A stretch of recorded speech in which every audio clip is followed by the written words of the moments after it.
What's up, everyone? My name is Troy from TechGamesEtc, and today we're going to talk about my impressions of the Batman Arkham Knight Ace Chemical trailer Part 2 and what I think about it.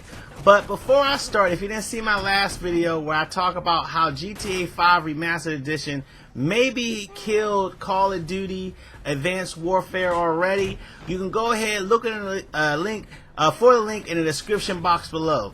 Now let's get started.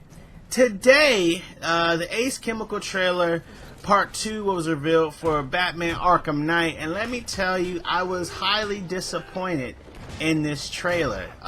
Very disappointed in this trailer. Actually, this is probably one of the worst trailers I have ever seen in the Arkham franchise history. See, the big deal about this trailer that really messed up everything was this is part 2 of, trailer of the part 1 that was revealed, what was that, last week, I think? And where part 1 ended is where part 2 started off.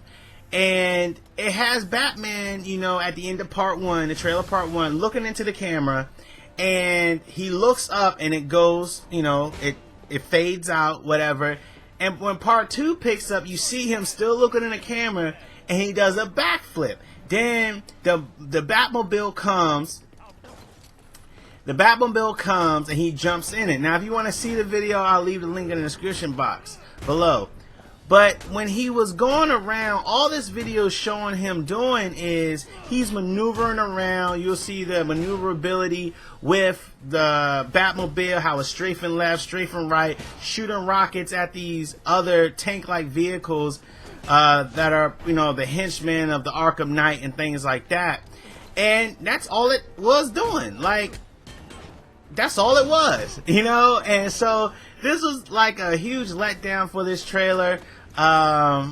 They could have done a lot better as far as just show, like, probably go more deep into the story, or reveal Arkham Knight more, or Batman fighting more henchmen, or reveal little tidbits about the story more, or whatever. But this trailer was a big letdown.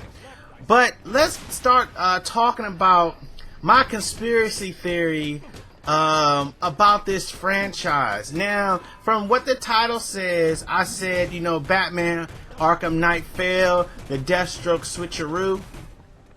What I'm saying is, one of the biggest flaws that I had with this franchise that I mentioned in my my impressions video of trailer 1 is that the Arkham series is recycling a lot of characters, recycling a lot of villains that we already experienced, that we already came across, like Penguin, Bane, Croc, Harley Quinn, and etc., like Two-Face and stuff like that.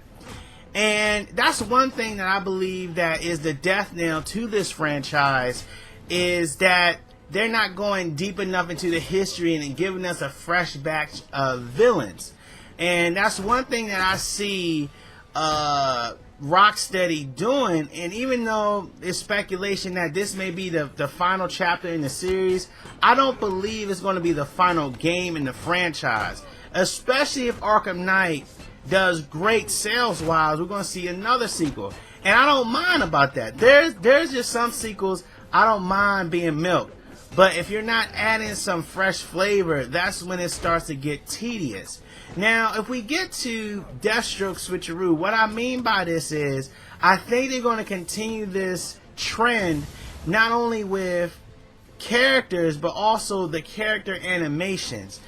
I came away with this after the trailer 1 reveal, and I said, Dark Knight really looks like they just took the skin of Dark Knight and put it over top of Deathstroke. And I know this is, I'm reaching here, but that's just something I hope this game does not do.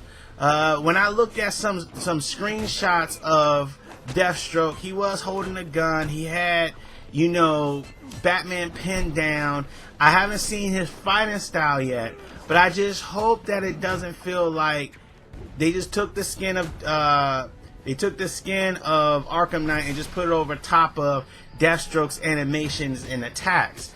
But that's just pretty much it. That's pretty much all that I have for this trailer. The game comes out June 2nd, 2015, and also in about 5 more days they're gonna have a PlayStation Experience event, 10 a.m. Specific time, to go more in depth with this Batman Arkham Knight.